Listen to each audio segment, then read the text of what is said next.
TV Mundial. Há 3 anos, o nosso prazer é te informar.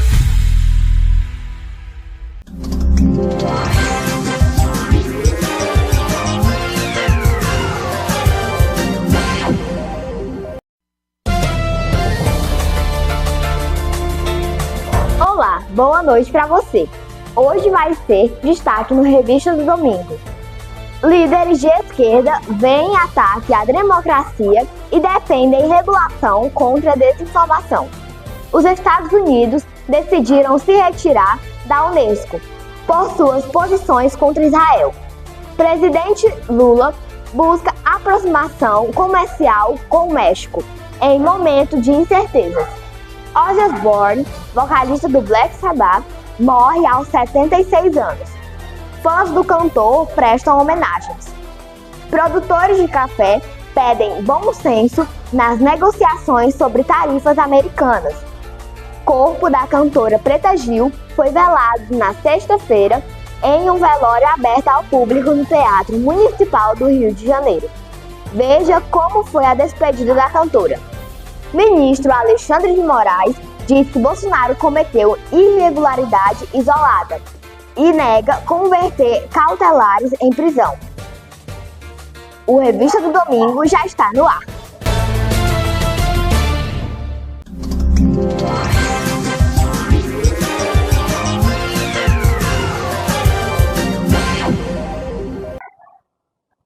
E a gente já começa o Revista de hoje falando que, durante uma cúpula pela democracia realizada em Santiago, o primeiro-ministro espanhol, Pedro Sánchez, disse que preservar e melhorar a democracia não é apenas uma questão institucional ou legal.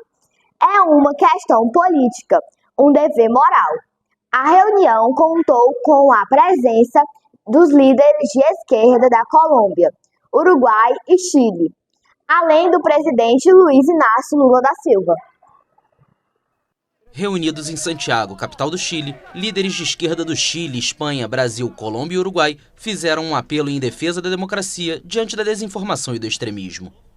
O encontro ocorre em meio à escalada de tensões entre Brasil e Estados Unidos por conta da política tarifária do presidente Donald Trump e em um momento de avanço de partidos e governos de extrema-direita na Europa e América Latina. Por essa razão, conversamos sobre o fortalecimento das instituições democráticas e do multilateralismo, em face dos sucessivos ataques que vem sofrendo. Concordamos sobre a necessidade de regulamentação das plataformas digitais e do combate à desinformação, para devolver ao Estado a capacidade de proteger os seus cidadãos. Preservar y mejorar la democracia no es solo una cuestión institucional o jurídica. Preservar e melhorar a democracia não é apenas uma questão institucional ou jurídica. É uma questão política, é um dever moral, é uma responsabilidade que devemos às gerações passadas, mas também às gerações futuras. Preservar a democracia é uma tarefa política que transcende as urnas e os votos.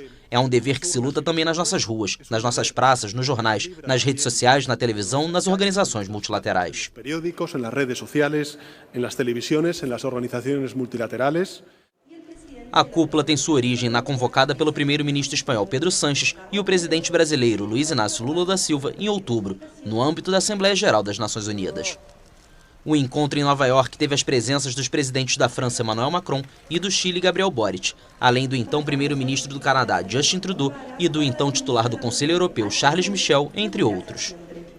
De acordo com o anfitrião, da reunião devem sair propostas em 3 frentes: fortalecimento da democracia e do multilateralismo, enfrentamento da desinformação e do uso malicioso da tecnologia e combate à desigualdade e ao extremismo. Boric acrescentou que a presidente mexicana Cláudia Sheinbaum e os primeiros ministros do Reino Unido, Keir Starmer, e do Canadá, Mark Carney, também foram convidados, mas não puderam comparecer. Os Estados Unidos decidiram se retirar da Unesco por suas posições contra Israel.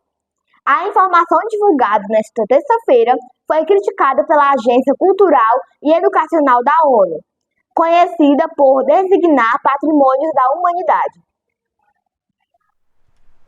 O governo dos Estados Unidos anunciou sua saída da Unesco nesta terça-feira por considerar que a Agência Cultural e Educacional da ONU conhecida por designar patrimônios da humanidade, é tendenciosa contra Israel e promove causas divisivas. Uma porta-voz do Departamento de Estado afirmou que permanecer na Unesco não é do interesse nacional dos Estados Unidos. Tammy Bruce descreveu a Unesco como uma entidade que promove causas sociais e culturais divisivas e que se concentra excessivamente nos objetivos de sustentabilidade da ONU. Também questionou o fato de a Unesco ter admitido a Palestina como um Estado. Em 2017, durante sua primeira presidência, Donald Trump também ordenou a retirada dos Estados Unidos da Organização das Nações Unidas para a Educação, a Ciência e a Cultura, Unesco na sigla em inglês. Seu sucessor Joe Biden restabeleceu a adesão dos Estados Unidos posteriormente. A diretora-geral da agência, Audrey Azoulay, lamentou profundamente a decisão, mas afirmou que a medida já era esperada e que a Unesco se preparou para isso. A organização descreve sua missão como a promoção da educação, cooperação científica e compreensão cultural. O lendário vocalista do Black Sabbath, Ozzy Osbourne, morreu nesta terça-feira, aos 76 anos. No início do mês, a banda heavy metal tocou suas músicas mais emblemáticas para um público entusiasmado na cidade natal do roqueiro. Ozzy Osbourne, líder da banda de heavy metal Black Sabbath, morreu nesta terça-feira aos 76 anos. A informação foi confirmada por familiares do cantor. A nota diz: com mais tristeza do que palavras podem expressar, informamos que nosso querido Ozzy Osbourne faleceu esta manhã, acrescentando que ele estava com a família e cercado de amor. O texto encerra pedindo que todos respeitem a privacidade da família neste momento. Há apenas 4 semanas, Ozzy apresentou suas músicas mais icônicas em um último show em sua cidade natal, Birmingham, na Inglaterra. O show foi realizado no Villa Park, estádio do Aston Villa, seu time de coração.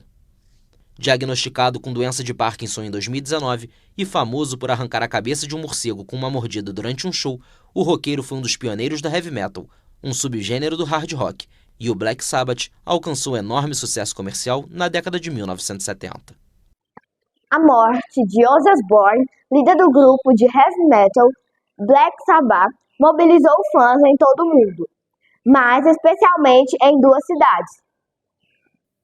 Descanse em paz, Ozzy Osbourne, e obrigado pela sua música, foram algumas frases entoadas em Birmingham, terra natal da lenda britânica do heavy metal. Na cidade inglesa, fãs se reúnem na Black Sabbath Bridge para prestar homenagem ao vocalista do grupo que morreu aos 76 anos.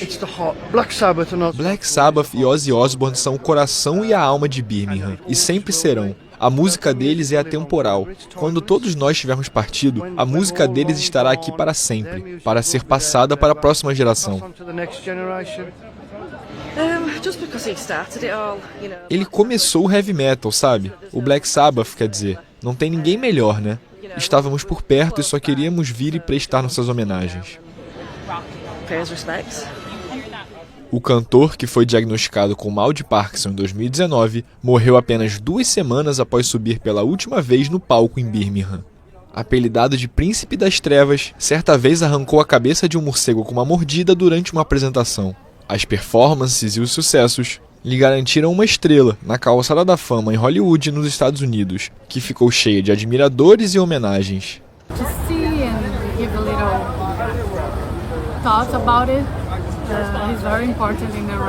Ele é muito importante na cena do rock.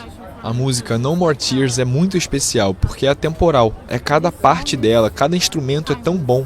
Escutava quando queria me animar ou quando não estava me sentindo bem. Ozzy é uma lenda. Ele é ouro.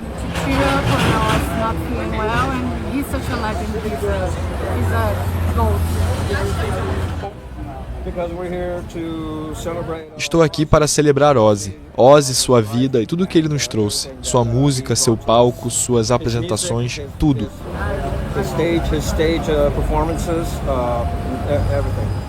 O primeiro álbum do Black Sabbath, de mesmo nome, alcançou o top 10 no Reino Unido em 1970 e pavimentou o caminho para uma série de álbuns de sucesso.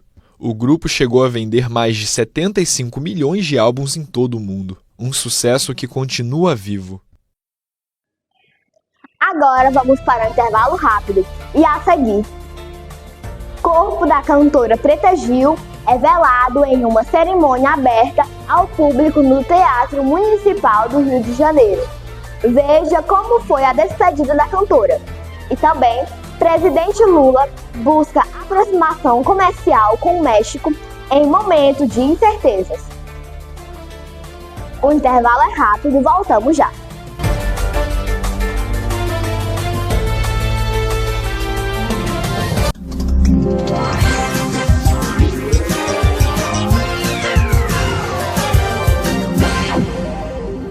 De terça a quinta, sua tarde com muita informação no Boa Tarde Mundo com Caio Teles, às 13 horas.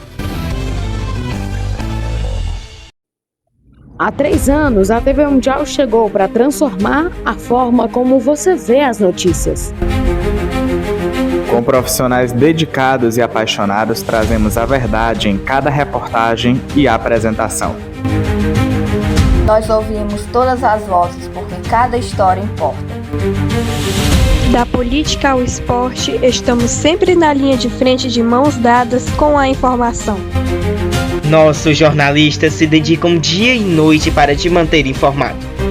E não temos medo de enfrentar desafios para trazer a verdade na informação.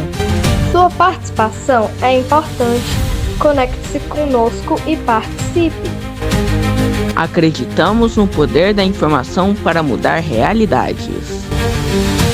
Nosso compromisso é com a qualidade e a ética no jornalismo. Obrigado por nos acompanhar nesta jornada. Juntos construímos uma história que só está começando. TV Mundial, há 3 anos a verdade em primeiro lugar.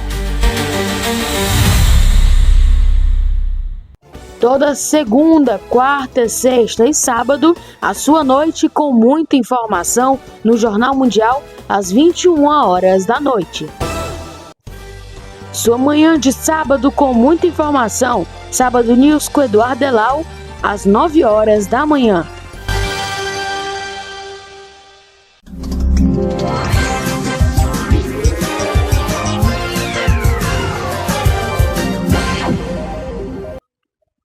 Estamos de volta com a Revista do Domingo.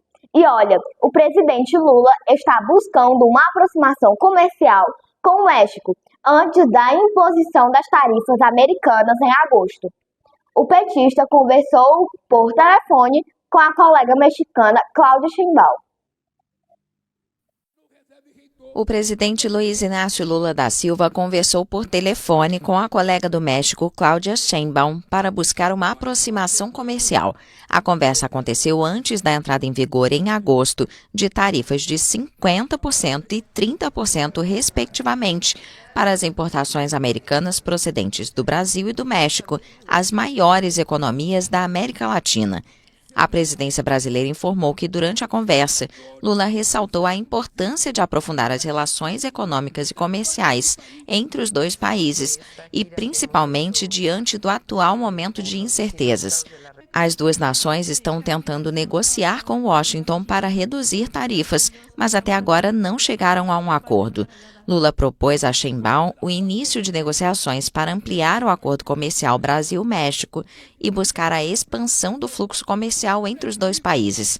O vice-presidente Geraldo Alckmin vai visitar o México em 27 e 28 de agosto, acompanhado de uma delegação de empresários. Eles vão explorar possíveis oportunidades de negociação nos setores farmacêutico, agropecuário e aeroespacial, entre outros. No caso do Brasil, as tarifas são, em parte, motivadas pelo julgamento do ex-presidente de extrema-direita Jair Bolsonaro, que Trump diz ser vítima de uma caça às bruxas pelo Supremo Tribunal Federal. As tarifas sobre o México se devem ao que o americano considera como esforços insuficientes do governo para combater o narcotráfico. A imposição de tarifas de 50% sobre as exportações brasileiras para os Estados Unidos gera preocupação sobre os impactos na economia. Produtores de café perdem bom senso nas negociações, enquanto temem a queda da procura e o aumento dos preços. Os produtores de café brasileiros estão acompanhando de perto a ameaça de uma tarifa de 50% proposta pelo governo americano. Eles se preocupam com os potenciais impactos econômicos e pedem empenho nas negociações para proteger o setor. O que eu pediria é bom senso nesse momento para que a gente pudesse realmente sentar à mesa de negociação e melhorar esse patamar dessa taxação, porque essa taxação de 50% vai trazer realmente um grande prejuízo. Deixar essa briga política de lado e a gente pensar no Brasil, pensar nos produtores de café e melhorar, através de uma negociação, essa taxação. O recente anúncio de Donald Trump de impor tarifas de 50% a produtos brasileiros gerou grande preocupação no Brasil e nos mercados internacionais. A tarifação, que vai entrar em vigor em agosto, afeta principalmente as exportações do Brasil para os Estados Unidos, incluindo produtos-chave como café, petróleo, carne e outros bens industriais. Se o café for exportado com essa taxa de 50%, ele vai chegar também a um valor muito alto para o consumidor. Mesmo eles sendo grandes consumidores do café, vai ficar um valor bem puxado para o consumidor. Está parecendo mais um tema mais político do que comercial. Então, estamos aguardando o que vai acontecer, porque, na verdade, tanto aqui no Brasil como nos Estados Unidos, vai afetar muito os empregos. Então, é uma perspectiva que ninguém sabe aonde é que nós vamos chegar. O governo brasileiro não descartou a possibilidade de negociar com os Estados Unidos, considerando que a retaliação seria proporcional. Ao mesmo tempo, o Brasil também busca diversificar o comércio com outros países para minimizar o efeito das decisões americanas. O ministro Alexandre de Moraes, do Supremo Tribunal Federal, afirmou em decisão nesta quinta-feira que o ex-presidente Jair Bolsonaro cometeu uma irregularidade isolada. Por isso, não cabe decretar prisão preventiva. A reportagem é de Elisiane Vitória. Moraes diz que Bolsonaro cometeu irregularidade isolada e nega converter cautelares em prisão. Veja a seguir.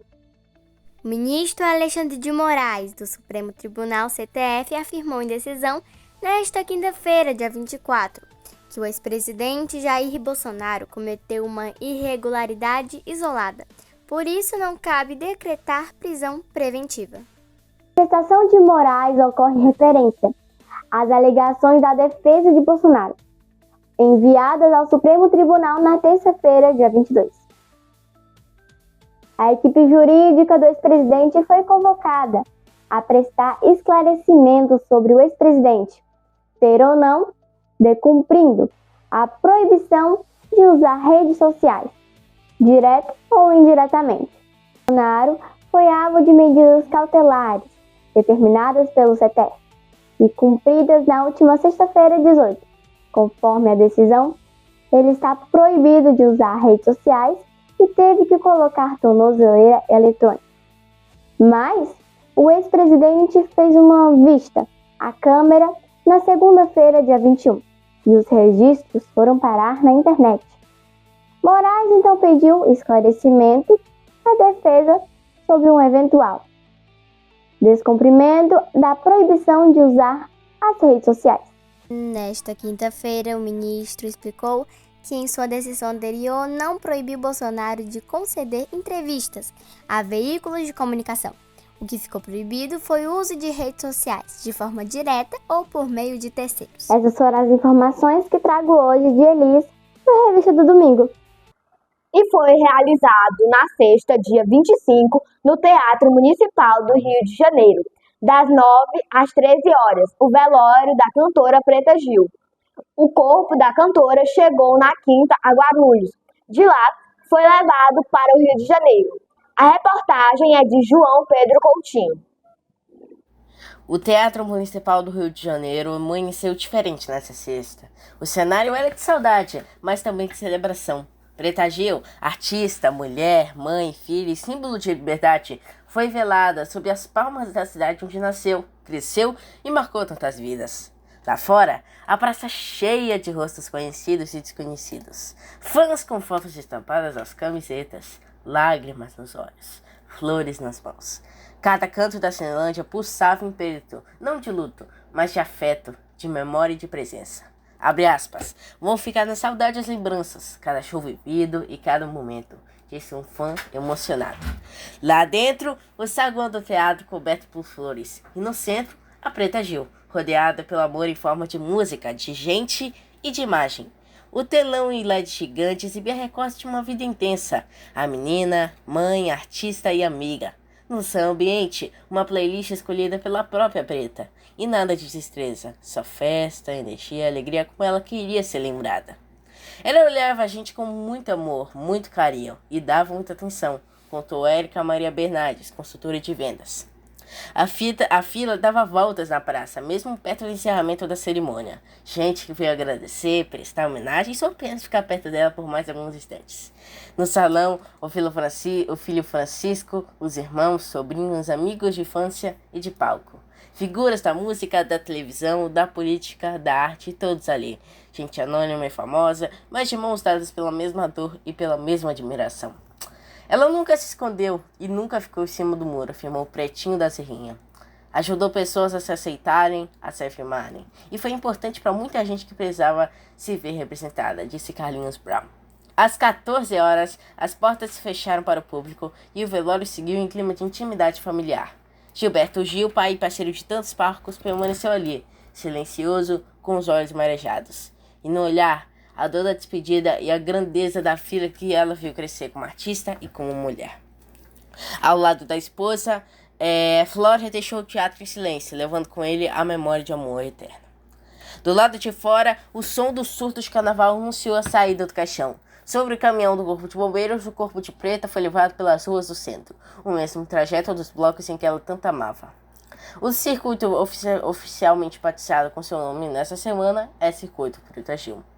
É uma despedida do tamanho dela, linda, forte e cheia de amor, disse o José Gil, irmão da cantora.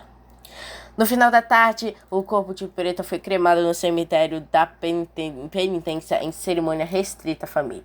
O silêncio aí contrastava com a festa lá fora. Foi a última homenagem, reservada, respeitosa, do jeito que a família pediu. Preta Gil faleceu no domingo aos 50 anos, vítima de um câncer no intestino contra o qual lutava desde 2023. Dias antes ainda encontrava forças para sorrir, postar, cantar e viver. Porque, como disse o filho, Francisco, em uma mensagem emocionada, ela viveu até o fim. E no meio de tanta dor, uma frase dita por Gilberto Gil Neto ecoa agora em todos nós. Que agora venham 50 bilhões de anos, porque o tempo não apaga quem foi luz. Essas são as informações, João Pedro Coutinho retornando aos estúdios do Revista do Domingo.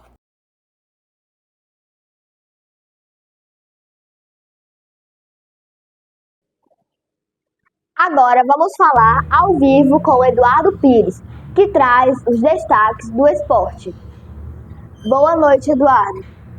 Boa noite, Clara. Boa noite a todos que nos acompanham aqui no Revista do Domingo. Clara Bezerra, é uma enorme satisfação a partir de agora aqui fazer o quadro de esportes no Revista do Domingo.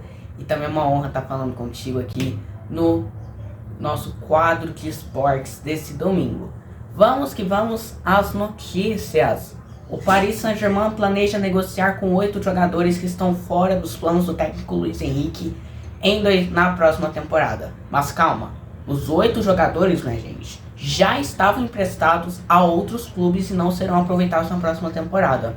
A informação é do jornal Le Parisien. A lista tem nome de peso. Gostaria de ver algum deles no seu time? São eles: Marco Asensio, Kolo Muani, Renato Sanches, Carlos Soler, Milan Skriniar, Nord Mukiele. Também nós temos o Ais Rosny e o Lucas Lavalle. Negociando esses 2 jogadores nessa janela. Por enquanto, o PSG já negociou Gabriel Moscardo para o Braga, Yoran Zaghi para o Copenhagen e Nafal El Hanat para o Montpellier. Depois de Tite Ortiz, mais um jogador troca o Sport pelo América Mineiro. O Sport anunciou a rescisão de contrato em comum acordo do lateral esquerdo Dalbert. ex-internacional. O jogador estava no clube pernambucano desde a temporada 2024. Disputou 15 jogos nessa temporada, 5 deles na Série A, deu 2 assistências e não balançou as redes. E ele já foi anunciado como reforço do América Mineiro para a sequência do Campeonato Brasileiro da Série B. O Barcelona anunciou a saída do atacante Pau Victor para o Braga. Ele deixa o clube catalão apenas um ano depois de ser contratado junto ao Girona. Os portugueses pagaram 12 milhões de euros pela contratação do jogador de 23 anos.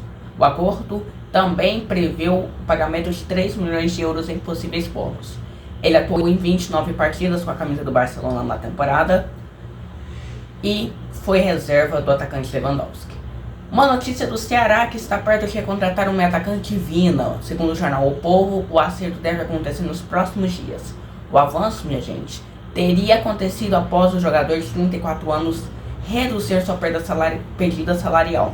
Ele está livre no mercado após passagens pela Arábia Saudita. Ele já atuou no Ceará de 2020 a 2023. O Manchester City fechou a contratação do goleiro James Trafford do Burnley. A informação foi divulgada pelo jornalista David Ornstein do The Athletic. Segundo ele, a transferência deve custar cerca de 36 milhões de euros. Formado no Manchester City, ele ficou até o mês de 2023, quando foi vendido ao Burnley. Há 2 anos, a transferência custou aproximadamente 17 milhões de euros. O Newcastle chegou a ficar perto do goleiro de 22 anos, mas não avançou. Pois bem, da minha parte é isso. Voltamos com a Clara Bezerra no Revista do Domingo. Mais uma vez, uma enorme satisfação fazer o quadro de esportes aqui no Revista do Domingo. Uma boa noite, uma boa semana. Fique com Clara Bezerra no Revista do Domingo. É com você. Obrigada, Eduardo. Boa noite. E o Revista do Domingo de hoje vai ficando por aqui.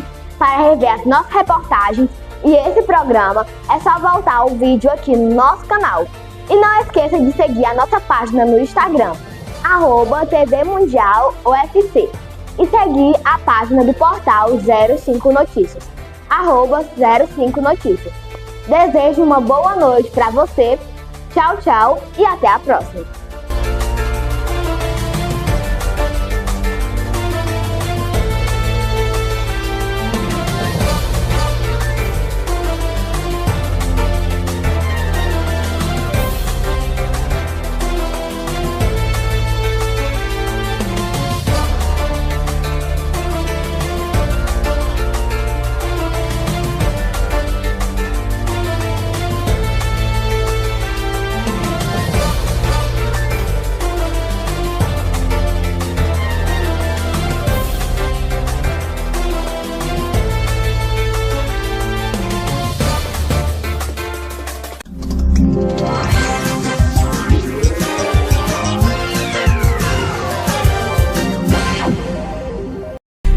TV Mundial. Há 3 anos, o nosso prazer é te informar.